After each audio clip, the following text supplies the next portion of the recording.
Tony Allen Bernier here, and I'm going to show you how to do some new cool patterns, stitching patterns, and they can also be used as tooling patterns. That video will be separate.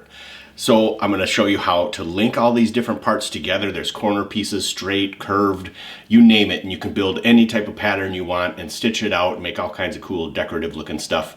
The separate tooling video, put a link up here so you can get right over to that. I'm going to show how I tooled all the Celtic tooling on the armor set I made. It's basically the same thing for all that complicated stuff, just simplified down for more simpler stuff. And as always, a big thanks to the Leather Crafters and Saddlers Journal for sponsoring my channel. They have a great publication, do a ton for the leather crafting community, put on shows and all kinds of cool stuff, so I suggest checking them out.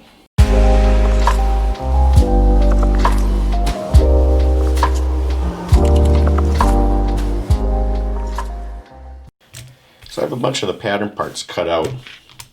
There's going to be another video on how to use these to do tooling versions of that kind of stuff. So I'll do a separate video on that. But with these ones, it's really just making sure you have 3 of those white dots.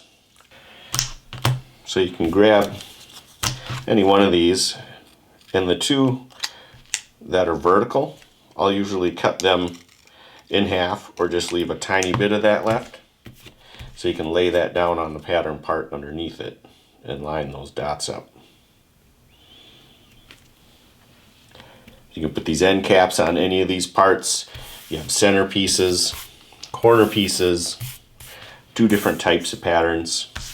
I did a circle too, and you can take any one of these chunks out if you want to make something wavy, or if you want to use like a corner piece, put a couple parts on there. So you basically just take these parts, cut them out, leaving all those dots, at least 3 of them, there's 4. And those 2 center ones that are vertical, just cut those in half so you can place it on the part underneath.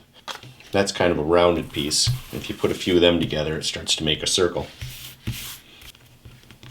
Take some corners, make a frame, and then this centerpiece, there's going to be a couple more variations of that as well. This one has a connection at the top, and there's also going to be one where you can connect all 4. You can make a cross or something with that one. In my other video, I'll show how to tool this piece. I'll put it together and show how to use these patterns to tool instead of just using for the stitching patterns. When you're punching the stitching holes, just make sure your chisel is turned to align with the curve that the sewing is going to be in. I also like to make sure my chisel is in the exact same spot, so I see the exact same amount of that marked hole every time I punch a hole. When I'm stitching 2 parts together, the one underneath, I usually use a hole punch. That way it's a little bit easier. I have a little bit more play when I'm stitching the 2 parts together. Okay, a couple things here quick. When I was sewing this on, since I punched holes in the back of this, those holes are just like a round hole punch to make them a little bit bigger, make it a little easier to get the needle through, and then it's just the ones you see on top that are done with the stitching chisel.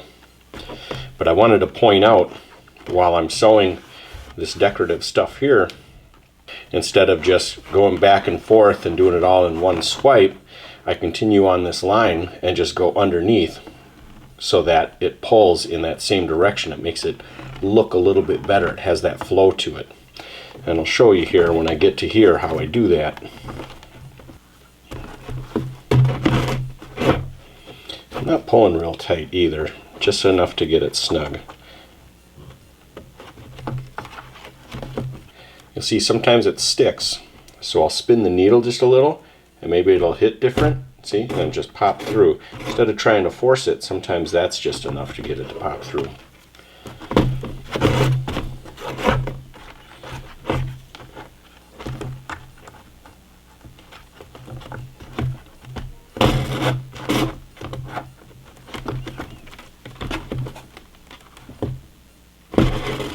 Just gave it a little spin so that the back of this was just aligned with the shape of the hole a little bit better, and it popped right through.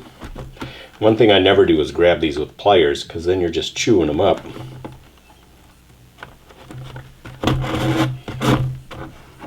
Okay, so I'm at the point where it drops underneath that other element. So what I did is I came through, but instead of coming back up this one, I'm going to just skip across and come up this one.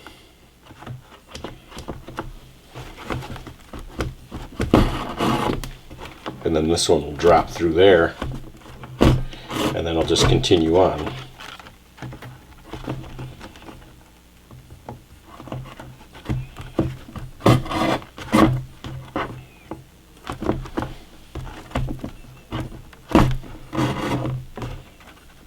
Like so. It has that nice pull, so it has a flow real nice. If I was to get to here and then just continue this way, it's going to want to make that corner and pull that way, and it's not going to look as straight and flow underneath there.